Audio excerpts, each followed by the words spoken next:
Hello friends, എല്ലാവർക്കും നമസ്കാരം. ഇന്ന് ഞാൻ വന്നിരിക്കുന്ന ഒരു ഓണത്തിന്റെ റെസിപ്പി ആയിട്ട് തന്നെയാണ്.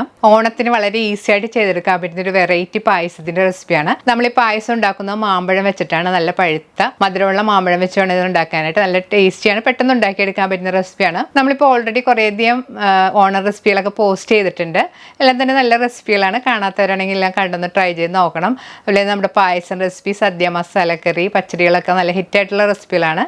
അപ്പോൾ കാണാത്തവരാണെങ്കിൽ ഒന്ന് കണ്ട് ട്രൈ ചെയ്ത് നോക്കണം. അതിൻ്റെ ലിങ്ക് ഞാൻ ഡിസ്ക്രിപ്ഷനിൽ കൊടുക്കാം. അപ്പോൾ നമുക്ക് ഈ പായസം ഉണ്ടാക്കാൻ തുടങ്ങാം. അപ്പം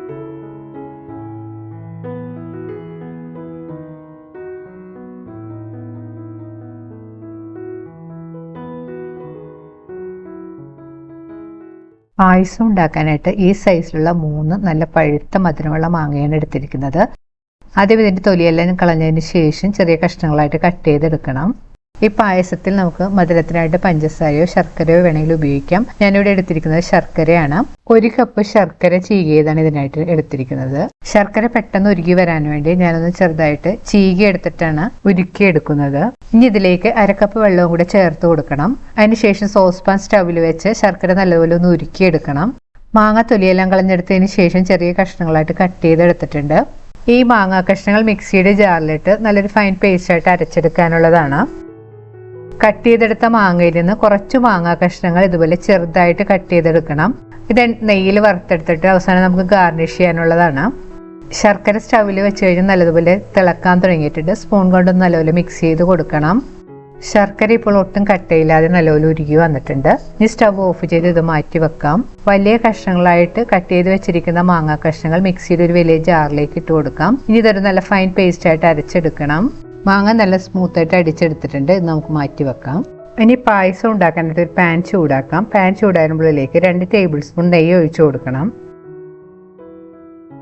നെയ്യ് നല്ലതുപോലെ ചൂടായി വരുമ്പോൾ ഇതിലേക്ക് മിക്സിയിൽ അടിച്ചു വെച്ചിരിക്കുന്ന മാങ്ങ ചേർത്ത് കൊടുക്കാം. മാങ്ങ ചേർത്ത് കഴിഞ്ഞ് സ്റ്റവ് ഒരു മീഡിയം ഫ്ലെയിമിൽ വെച്ച് ഒരു 5 മിനിറ്റ് നല്ലപോലെ വഴറ്റി കൊടുക്കാം. മാങ്ങയിലുള്ള വെള്ളമെല്ലാം വറ്റി ഒന്ന് തിക്കായിട്ട് വരണം.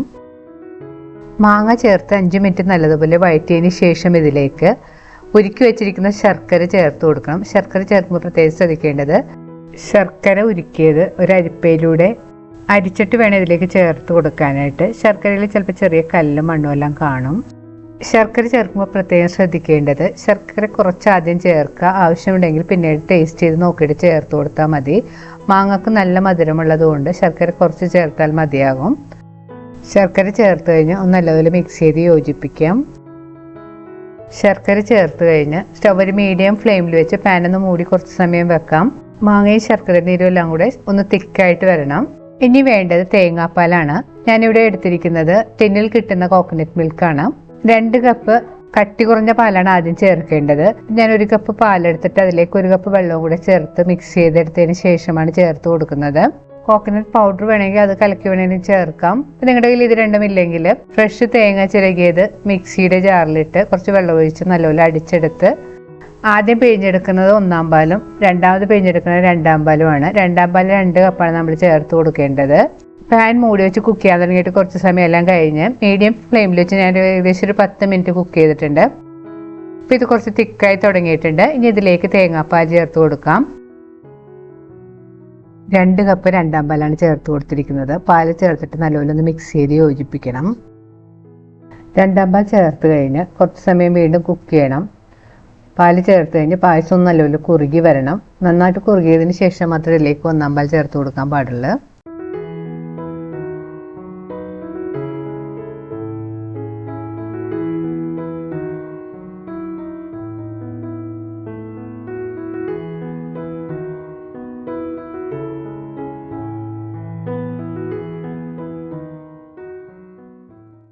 രണ്ടാം പാൽ ചേർത്ത് കഴിഞ്ഞ് മീഡിയം ഫ്ലെയിമിൽ വെച്ചൊരു 10 മിനിറ്റ് ഞാൻ കുക്ക് ചെയ്തിട്ടുണ്ട്. ഇപ്പോൾ പായസം കുറുകി വരാൻ തുടങ്ങിയിട്ടുണ്ട്.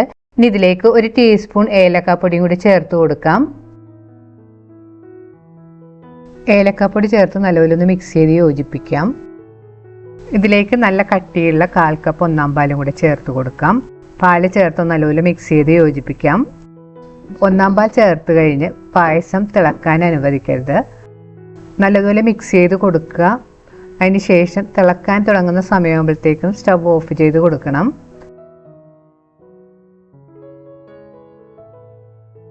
ഒന്നാം പാൽ ചേർത്ത് കഴിഞ്ഞ് പായസം നല്ലപോലെ ചൂടായി വന്നിട്ടുണ്ട്. ഇനി നമുക്ക് സ്റ്റവ് ഓഫ് ചെയ്ത് മാറ്റി വെക്കാം. ഇനി ഒരു പാൻ ചൂടാക്കിയതിലേക്ക് 1 ടേബിൾ സ്പൂൺ നെയ്യ് ഒഴിച്ചു കൊടുക്കാം.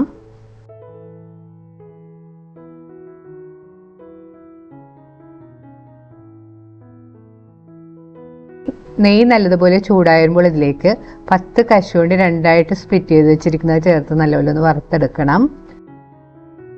കശുവണ്ടി ഇപ്പോൾ ചെറുതായിട്ട് കളറെല്ലാം മാറി തുടങ്ങിയിട്ടുണ്ട്. ഇനി ഇതിലേക്ക് കുറച്ച് കിസ്മിസും കൂടി ഇട്ട് വറുത്തെടുക്കണം. ഇപ്പോൾ കശുവണ്ടിയും കിസ്മിസൊക്കെ മൂത്ത് പാകമായിട്ടുണ്ട്. ഇനി ഇതൊരു പ്ലേറ്റിലേക്ക് കോരി മാറ്റാം.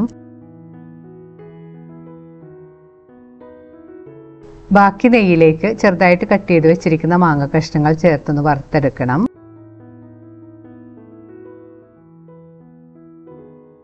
മീഡിയം ഫ്ലെയിമിൽ വെച്ച് ഒരു 5 മിനിറ്റ് നല്ലപോലെ വറുത്തെടുക്കണം. മാങ്ങയുടെ പുറമെല്ലാം ചെറിയൊരു ബ്രൗൺ കളറായി വരുന്നവരെ വറുത്തെടുക്കാം. മാങ്ങ മൂത്ത് പാകമായി വന്നിട്ടുണ്ട്. ഇനി ഇത് പാനിൽ നിന്ന് കോരി മാറ്റാം. റെഡിയായ പായസത്തിൻ്റെ മുകളിലേക്ക് വറുത്തെടുത്ത കശുവണ്ടിയും കിസ്മിസിൽ കുറച്ചിട്ട് കൊടുക്കാം. കുറച്ച് നമ്മൾക്ക് അവസാനം ഗാർണിഷ് ചെയ്യാൻ വേണ്ടി മാറ്റി വെക്കണം. കശുവണ്ടിയും കിസ്മിസും എല്ലാം ചേർത്തിട്ട് നല്ലപോലെ മിക്സ് ചെയ്ത് യോജിപ്പിക്കണം. റെഡിയായ പായസം ഞാനിവിടെ ചെറിയൊരു ഉരുളിയിലേക്ക് മാറ്റുന്നുണ്ട്. ഇനി ഇതിൻ്റെ മുകളിലേക്ക് വറുത്ത് വെച്ചിരിക്കുന്ന മാങ്ങയും കശുവണ്ടിയും കിസ്മിസും ഒക്കെ ഇട്ട് ഗാർണിഷ് ചെയ്യാം. വളരെ ഈസി ആയിട്ട് ഉണ്ടാക്കിയെടുക്കാൻ പറ്റും നല്ല ടേസ്റ്റിയുമായി നമ്മുടെ മാംഗോ പായസം റെഡി ആയിട്ടുണ്ട്. അപ്പോൾ എന്തായാലും നിങ്ങളൊന്ന് ട്രൈ ചെയ്ത് നോക്കുക. ട്രൈ ചെയ്ത് നോക്കിയിട്ട് നിങ്ങളുടെ അഭിപ്രായം കമൻറ്റ് ബോക്സിൽ മറക്കരുത്. നിങ്ങളുടെ ഫ്രണ്ട്സുമായിട്ടൊക്കെ ഷെയർ ചെയ്യുക. വീണ്ടും ഇതുപോലെ സിമ്പിളും ടേസ്റ്റിയുമായിട്ടുള്ള റെസിപ്പി ആയിട്ട് നമുക്ക് കാണാം. Thank you.